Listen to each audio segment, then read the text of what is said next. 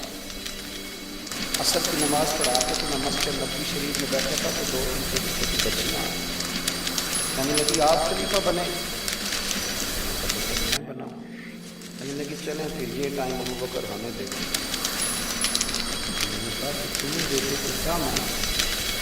وہ کہنے لگی ہم 5-6 بہنیں ہیں، ہمارا بھائی والد ہمارا انتقال کر گیا، ہمارے گھر میں چند بکریاں ہیں۔ ابو بکر صدیق روز عصر کے بعد آتے، امیر المومنین، اور ہماری بکریوں کا دودھ ہوتے تھے، کچھ ہم پی لیتی تھی، کچھ بیچ کے گزارا کر لیتی تھی۔ اور پھر وہ بیٹیاں رو پڑی، کہنے لگی چچا 3 دن ہو گئے ان کے انتقال کو، میری ماں روتی، میری بہنیں روتی، وہ دروازہ دیکھتی ہیں کون آئے گا بکریوں کا دودھ دینے۔ آج کسی نے بتایا آپ خلیفہ بنے، چچا چلو گے؟ حضرت عمر رو پڑے، کہنے لگے پتر چلو۔ آگے آگے بچیاں تو پیچھے پیچھے پاروں کے آگے روتے جا رہے ہیں۔ کسی نے کہا کہاں جا رہا ہے؟ پھر رو پڑے، کہنے لگے یار ابو بکر صدیق میرے لیے رستہ کتنا مشکل کر دیا، کیسے چلوں گا ان کے رستوں پر؟ یارو بڑا پیار کیا انہوں نے۔ میں کہا کرتا ہوں کہ ابو بکر صدیق نے نا اپنی سوچوں کو بھی باندھ لیا تھا، ہاتھ بھی، پیر بھی، زبان بھی، ہر شے باندھ کے نا تو مصطفیٰ کریم کے قدموں میں گرا دیا۔ کہ حضور میں نے باندھ دیا ہے، جدھر آپ چلائیں گے میں ادھر ہی چلوں۔ عقل قربان کن بپیش مصطفیٰ، اقبال کہتے ہیں اپنی عقل حضور کے قدموں پہ پیش کر دے پھر تو بچ جائے، اپنے آپ کو پیش کرے، زیادہ پیسے نہ کرے، زیادہ اٹھاؤ نہ کرے۔